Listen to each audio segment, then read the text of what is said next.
Thank you for watching Scary Bear Attacks. If you like this episode, please remember to hit the like button and leave a comment or two, then subscribe and click on the bell to receive notifications of whenever we release new videos. Also, please remember to share them to your social media.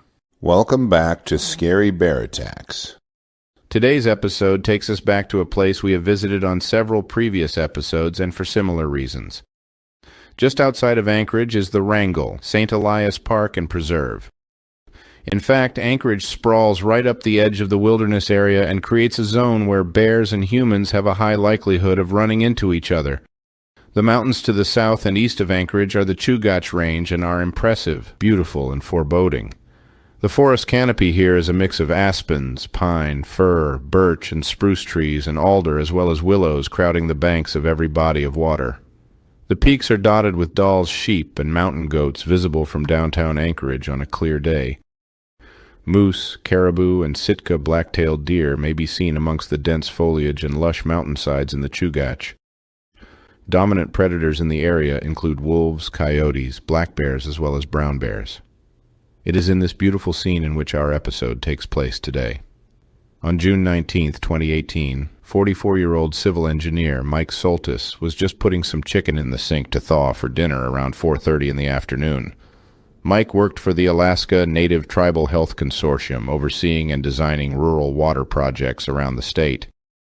He was a lifelong resident of Eagle River and loved to go wandering through the forests around it all by himself. His life had just turned a corner for the good. Mike and his girlfriend, Elizabeth Claus, had just gotten engaged and found out she was carrying their baby. Elizabeth was a brigade judge advocate for the U.S. Army and was excited about moving in with Mike soon so that they could prepare for the birth of their child in November. The successful couple's futures were looking very promising as they slowly intertwined their lives. After putting the chicken and water in the sink, Mike donned his gray sweatshirt and tennis shoes. Nature was beckoning him and he would gladly answer her call. He answered a text, then out the door he went. He was very experienced at hiking in the area, and no source indicated he had taken bear spray, nor a firearm with him on this hike. Mike hiked along the myriad of trails that wind their way through his higher-end subdivision. His home was a short distance from the end of Highland Road, which formed a dead end at the upper portion of South Fork of the Eagle River Valley.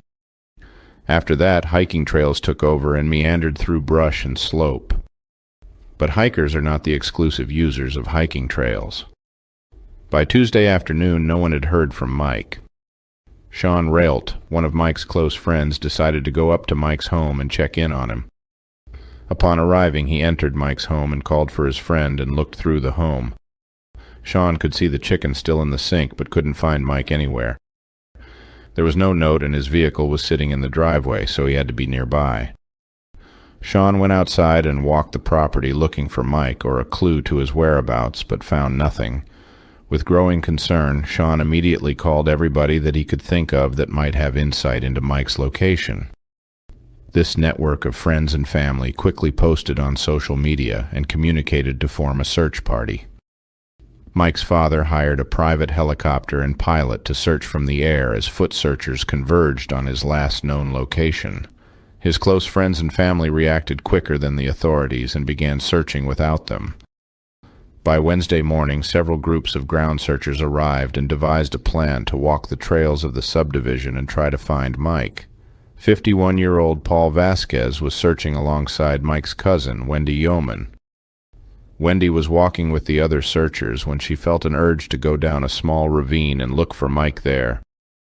Knowing that searchers must stay together and seeing Wendy headed in that direction, Vasquez began to walk toward her. She began to walk around a steep hillside when she heard a noise only a few yards from her location. She glanced up and saw an enormous brown bear blurring toward her through the brush. Vasquez only had time to take a few steps to place himself between Wendy and the charging bear, which stopped the bear from attacking Wendy, but it focused its anger on him instead.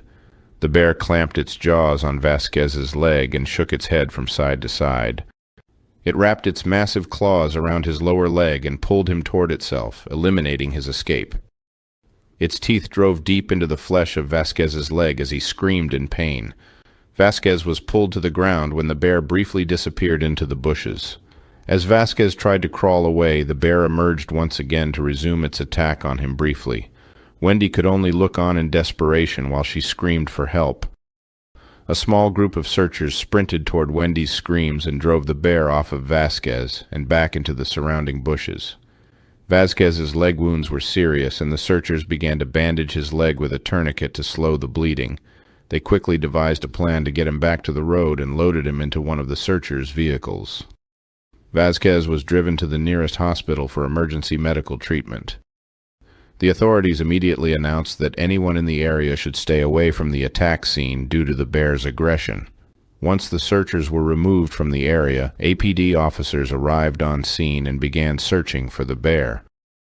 Upon returning to Vasquez's attack location about 20 yards away, they found the remains of Mike Soltis. The bear had claimed his body as food and buried it under sticks and duff. His body had been cached by the bear, and it had already demonstrated its intentions to defend it by attacking Vasquez. A recovery team gathered Mike's remains and solemnly packed them past several nice homes along the road. The Alaska Department of Fish and Game knew they would have to catch this bear and kill it. It had already attacked Vasquez and may have killed Soltis as well. They were reluctant to label Mike's attack as predatory because there was a chance he may have had a heart attack or another health emergency while hiking, and the bear merely scavenged his body afterward. Mike's remains were taken to the coroner's office for examination and cause of death findings. Fish and game officials combed the area, searching for the giant brown bear. They set out foothold traps in an attempt to snare it so they could tranquilize it for examination. If they ran into an aggressive bear and killed it, they may not have killed the bear that had been responsible, so a snare would be the best bet for finding the right bear. They also set out game cameras and did capture a grainy photo of a brown bear overnight, but could not locate that bear the next day. The foothold snares they had set out had managed to catch 3 black bears over a month's time, but they were released. DNA evidence pulled from Mike's body determined that the brown bear that killed him was a female and was involved in his as well as Vasquez's attack. Although cubs were not reported by any witnesses, they were not ruled out either. A brown bear study conducted in Alberta, Canada, revealed that 2/3 of all cubs born to sows known to act aggressively toward humans become problem bears as well. They say that aggressiveness in general, but specifically toward humans, may be a behavior sows pass on to their cubs while they are reared. The study goes on to say that culling problem bears before they can reproduce may be a very good option to consider for cities like Anchorage. The Alaska Fish and Game report that they react to bear attacks on humans on a case-by-case basis. This means that if the bear exhibited predatory behavior, it would be viewed in a much more serious light than a bear defending its cubs, or a food cache. The prevailing strategy used by the Alaska Fish and Game in these types of situations is to tranquilize any and all bears they catch in the foothold snares and take blood for DNA analysis. Before releasing the bear, it is collared for tracking purposes. Due to the fact that Soltis and Vasquez's attacks happened around a rural housing development, an unacceptable risk to residents was deemed possible, and the culling of any brown bears in the area would not harm populations. Alaska Fish and Game reports that there are estimated to be 250 to 350 black bears and 55 to 65 brown bears living within Anchorage's sprawling 1,958 square mile municipal boundaries. Mike Soltis' death was the 6th fatal bear attack in the last 6 years in Alaska. After reviewing the tragic and unexpected details of this episode, I am left with a few questions for you. Do you think that Mike's attack was predatory or defensive in nature? Do you think a well-established bear hazing program would have prevented this attack? Did the sow attack because she was protecting her cubs? Are you surprised that a brown bear was found living right next to a human housing development? Do you think this sow learned hostility toward humans from her mother while she was a cub? I will be glad to read and answer your thoughts, so make sure to post them in the comments section below and let's talk about it. Thank you for watching Scary Bear Attacks. If you've enjoyed this episode, please consider clicking on the like button and clicking on the bell icon. We'll help you know when we post our new episodes. Posting our video links to your social media profiles furthers awareness, and it's fun. We slashed our prices in our merch store, linked below, so check out the bargains there while you shop. As a member of our human community, remember to adventure bravely and be careful out there, especially in bear country.